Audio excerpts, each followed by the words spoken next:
Shalom, selamat pagi semuanya. Pagi hari ini kembali kita masuk dalam pelajaran fisika. Tema hari ini saya akan sampaikan adalah tentang kalor. Ini saya sudah tulis di sini. Pagi hari ini saya akan menyampaikan tiga materi. Yang pertama adalah asal kata. Jadi kalor itu asal katanya dari kata apa? Kemudian yang kedua, perbedaan antara kalor dengan suhu. Supaya kita tidak salah kaprah di kemudian hari, kita anggap suhu itu ya kalor. Kemudian yang ketiga adalah 3 cara perpindahan kalor. Baik, untuk materi yang pertama adalah tentang asal kata. Kalor ini asal katanya dari kata kalori. Dan ini yang pertama kali memperkenalkan kalor ini adalah seorang ahli kimia berkebangsaan Perancis. Namanya adalah Antoine Laurent Lavoisier. Jadi ini memperkenalkan kalor. Nah, kemudian kalor itu berbeda dengan suhu. Apa perbedaannya? Kalau suhu itu pengertiannya itu adalah derajat panas atau dinginnya suatu zat atau suatu benda. Jadi kita ngerti itu suhunya berapa derajat, kita ukur pakai termometer dan sebagainya.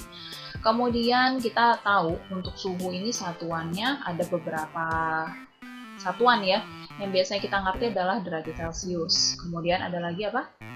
Reaumur ya.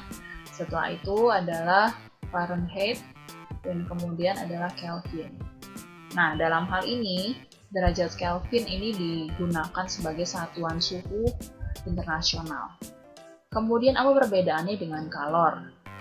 Kalau secara teoritis kalor ini adalah suatu kuantitas atau jumlah panas baik yang diserap ataupun yang dilepaskan oleh suatu benda.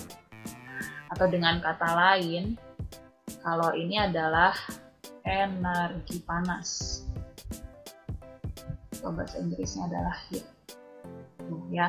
Kemudian satuan kalor itu yang kita pakai nanti adalah joule atau disingkat dengan huruf J. Nah, misal contoh kalor ini kalau kita punya air suhunya 27 derajat Celcius ya. Ini kita mau panaskan, nggak sampai mendidih. Misalkan suhunya setelah beberapa menit jadi 63 derajat Celcius. Nah, untuk menaikkan suhu air dari 27 derajat Celcius menjadi 63 derajat Celcius itu ada kalor di sini, ada kalor yang bekerja. Ya, ada kalor yang bekerja sehingga suhunya naik dari 27 jadi 63 bahkan sampai airnya mendidih yaitu 100 derajat Celcius.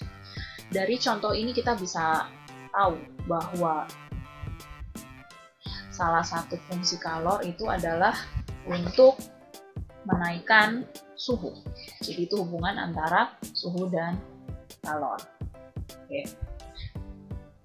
Nah, kalor ini bisa kita hitung dengan sebuah rumus. Q sama dengan M kali C kali delta T.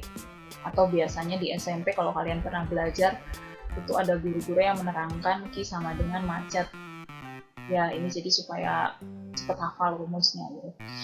Tapi untuk perhitungan Q sama dengan MC delta T, aplikasi dalam soal nggak akan dibahas di pertemuan kali ini, kita akan bahas dalam pertemuan berikutnya. Jadi hari ini yang saya akan sampaikan adalah teori-teori atau pendahuluan tentang kalor. Nah, kemudian kita akan sama-sama tuliskan Q itu adalah kalor ya, atau satuannya adalah joule atau J. Kemudian M kita sudah sama-sama tahunya adalah massa, satuannya harus kilogram. Kemudian C-nya ini adalah C kecil. C di sini kita tulis sebagai kalor jenis. Satuannya adalah joule per kilogram derajat Kelvin. Jadi kilogram derajat Kelvin ini semuanya di bawah ya, yang di atas cuma joule. Atau kalau saya tulis jadinya seperti ini. Joule per kilogram derajat Kelvin kalau ditulis dengan garis miring jadinya seperti ini. Kemudian ada delta T. Nah, apa itu delta? Delta. Jadi baca delta ya. Delta itu artinya adalah perubahan. Nah, delta T ini berarti adalah perubahan suhu. Dan untuk satuan internasional, perubahan suhu dalam satuan derajat Kelvin. Ya, jadi kalor jenis. Pengertian kalor jenis di sini secara fisikanya, kalor jenis itu adalah jumlah kalor yang diperlukan untuk menaikkan suhu 1 kg massa benda sebesar derajat tertentu. Jadi 1 kilogram benda itu dinaikkan sebesar 1 derajat Kelvin, itu disebut kalor jenis atau C kecil. Oke, kita akan masuk dalam bagian yang berikutnya. Nah, 3 cara perpindahan kalor. Jadi dari bagian 1 dan 2 tadi secara ringkas itu saya sudah jelaskan tentang pengertian kalor, apa perbedaannya dengan suhu, dan di situ kita sudah ngerti secara singkat ya bahwa kalor itu adalah bentuk energi yang bisa berpindah dari satu benda ke benda lainnya. Nah, ada 3 cara perpindahan kalor atau energi. Yang pertama itu disebut dengan konduksi. Apa itu konduksi? Konduksi itu adalah perpindahan kalor melalui zat penghantar yang berupa zat padat. Perpindahan kalor yang melalui zat penghantar yang berupa benda padat atau zat padat.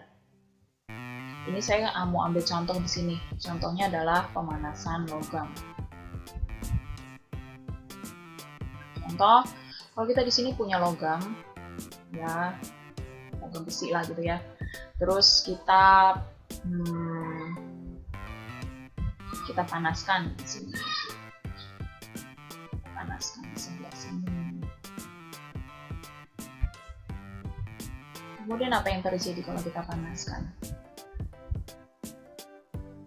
Nah, jadinya ya. Kita panaskan, ini kan pasti lama-lama panas ya. Sebelah sini panas, kemudian pindah ke sini, beberapa saat kemudian sebelah sini. Jadi di awal-awal kalau misalkan kita panasin logam ini dengan api, tangan kita megang di sebelah sini masih nggak apa-apa. Itu kalau kita 2 jam megang di sebelah sini, ini pasti lama-lama tangan kita akan merasa kepanasan. Karena peristiwa konduksi ini atau perpindahan kalor, jadi ada kalor yang berpindah dari sini, dari ujung sebelah sini, yang paling utama adalah yang kena apinya, yang kena panas, kemudian ke seluruh bagian dari logam tersebut. Akhirnya panasnya itu akan merata dan tangan kita mau nggak mau pasti akan lepas dengan sendirinya. Begitu juga terjadi kalau misalkan kita pada saat kita masak air ya, kita masak air di kompor, di atas kompor di dapur, itu kan biasanya suka ada pegangan kayak gini ya, ada pegangannya. Nah, seperti ini. Kurang lebih begini ya gambarnya. Ini pegangan ini kan selalu biasanya kita pegang harus menggunakan lap ya, supaya tangan kita nggak ikut kepanasan, karena ini apinya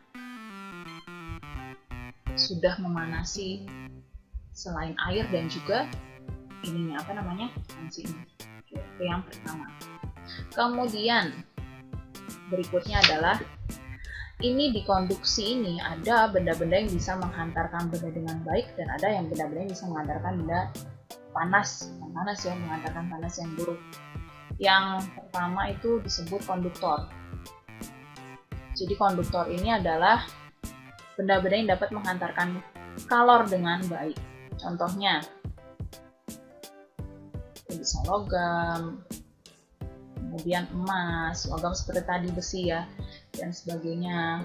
Kemudian kebalikannya konduktor adalah isolator. Kalau konduktor tadi penghantar panas yang baik, isolator adalah penghantar panas yang buruk. Contohnya mungkin bisa sama-sama kalian sebutkan, bisa plastik, karet, kertas, dan sebagainya. Itu sebabnya makanya kalau kita membakar kertas ya, ada kertas di sini. Ini misalkan kertas, ini saya tulis kertas. Ini dipanaskan dengan api ya. Nah, tapi tangan kita masih megang kertas itu di sebelah sini atau sebelah sini aja.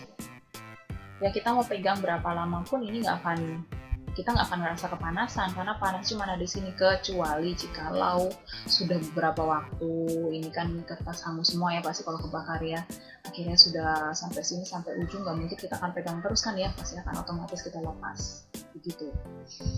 Oke, kita akan masuk dalam cara perpindahan kalor yang kedua, yaitu konveksi. Kalau tadi konduksi adalah perpindahan kalor melalui zat penghantar yang berupa benda padat, kalau konveksi ini adalah perpindahan kalor melalui zat penghantar yang berupa fluida. Perpindahan kalor yang melalui zat penghantar berupa fluida. Fluida ini bukan cuma sekedar zat cair disebut fluida. Fluida itu terbagi jadi dua, yaitu zat cair dan juga zat gas. Nah, saya akan ambil contoh di sini. Contoh konveksi adalah saat memanaskan air ya. Nah, air ini adalah zat cair. Nah, pada saat kita memanaskan air, misalkan ada di sini ini, kemudian saya akan coba gambar api di sini ya. Ini terus airnya oke. Nah, pada saat air dipanaskan, ini yang akan panas duluan adalah yang bagian bawah, masih yang sebelah sini yang panas duluan ya, karena apinya ada di sebelah bawah, kecuali apinya ada di atas, masih yang panas duluan yang sebelah atas. Nah, ini air ini yang panas duluan yang daerah bawah, dan kemudian pada saat ini sudah bagian bawah sudah panas, kemudian kalornya akan berpindah ke bagian atas ini yang belum panas ya, begitu seterusnya kalornya berpindah ke bagian atas ini yang belum panas, sehingga panasnya lama-kelamaan akan merata. Jadi di seluruh bagian air itu akan panas begitu. Itu tentang konveksi. Kemudian yang ketiga ini adalah disebut radiasi. Kalau radiasi ini lebih simpel lagi. Radiasi itu adalah perpindahan kalor tanpa zat perantara apapun. Tanpa perantara apapun, dia nggak perlu pakai zat padat, nggak perlu pakai zat cair, nggak perlu pakai zat gas, dia langsung aja tanpa perantara. Contohnya ada dua bisa saya sampaikan di sini. Contohnya itu adalah panas matahari sampai ke bumi. Atau yang kedua adalah duduk di dekat api unggun ya. Duduk dekat api unggun. Jadi contoh radiasi ini adalah ada zat padat atau nggak ada zat padat, terus ada zat cair atau nggak ada zat cair, ada zat gas atau nggak ada zat gas. Radiasi ini atau perpindahan kalor ini tetap sampai dari media sumber kalor itu ke media yang menjadi tempat perpindahan kalor tersebut ya. Oke, sekian dari saya untuk materi hari ini. Semoga tidak terlalu berat diterima. Ini hanya review pelajaran yang sudah pernah dipelajari waktu di SMP ya.